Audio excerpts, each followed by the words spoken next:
Game 2, Lakers versus Nuggets. Mga bagay na dapat gawin ng Lakers para manalo sa Game 2. Yan ang pag-uusapan natin, pero bago yan, paki-like mo naman ang ating video. Nakuha ng Denver Nuggets ang panalo sa Game 1 versus Lakers. Si D'Lo ang pinagdiskitahan ng mga fans dahil sa kanyang pag-struggle sa opensa, kung saan nakagawa lamang siya ng 13 points while shooting 6 of 20 from the field at 1 of 9 sa 3-point area. Pero plus 2 naman siya sa plus-minus box. So ibig sabihin, maganda pa rin ang kanyang impact pag nasa loob ng court. Hindi lang si D'Lo ang nag-struggle kundi pati na ang ibang role player ng Lakers. Well, bigyan natin ng credit ang depensa ng Nuggets dahilan kung bakit nag-struggle ang shooting ng Lakers. At hindi lang depensa ang bigyan natin ng credit kundi ang offensive team ng Denver Nuggets na nagpahirap para sa Lakers na madepensahan, lalo na kapag hawak ni Nikola Jokic ang bola.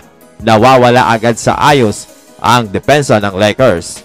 Dahil syempre yan sa domino effect nitong si Jokic. Hindi mo nga siya pwedeng iwan o ma-switch sa maliit na defender dahil paniguradong pagbabayarin ka. Mahirap din na i-double team dahil paniguradong malilibre ang mga shooter o kaya naman kung sino man ang nasa dunker spot, nakalimitan nga ay si Aaron Gordon. Isang napakalaking advantage ng Denver Nuggets ay ang kanilang chemistry na talagang nagkakaamuyan na sa loob ng court.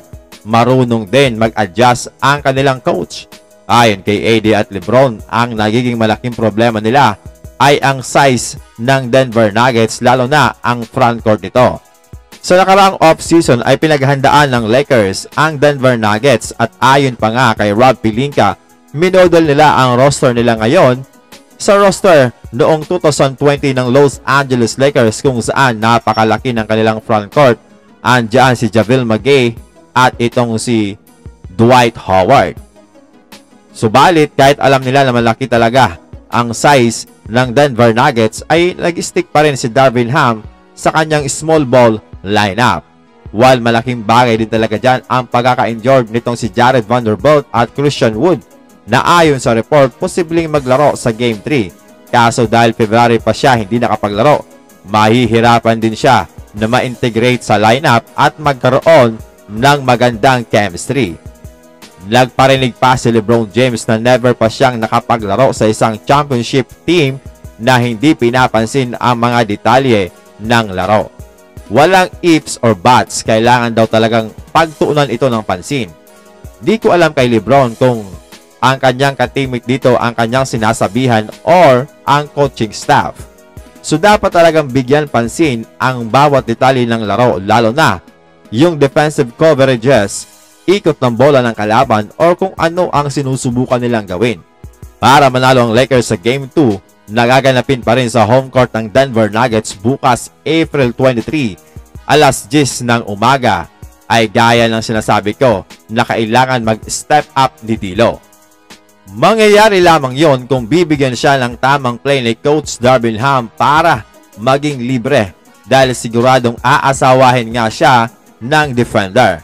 Siya talaga ang X-factor ng team na ito para manalo. Isa pa dyan syempre si Austin Reeves at itong si Rui Hachimura ay kailangan din mag-contribute sa opensa ng at least 15 points per game. Kailangan din nilang ipakita ang pagiging consistent sa sipag.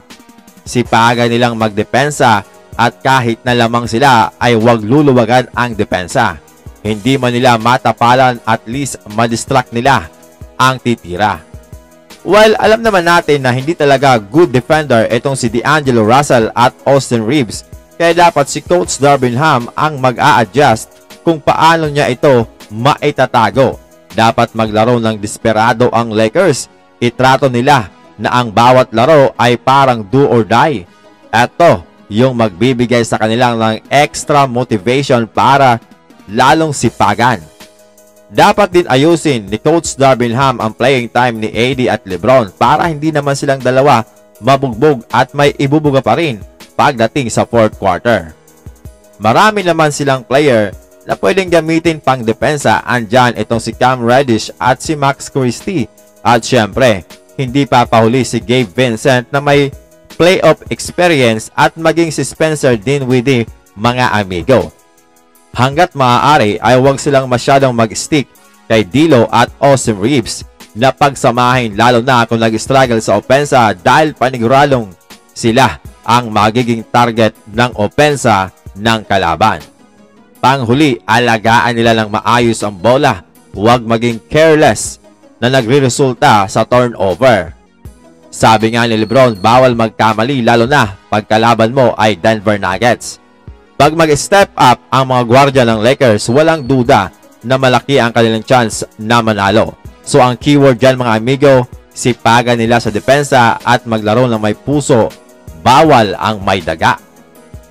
Pahalagahan ang bawat posisyon gaya ng sinasabi ni James Worthy at huwag papakampante kapag nakakalamang na, mga amigo. Dapat din nilang i-target si Nikola Jokic dahil kapag na-foul trouble ito ng maaga, malamang mawawala ang focus nito sa laro. Dapat gawin yan ni AD at LeBron, kaldagin nila itong si Nikola Jokic.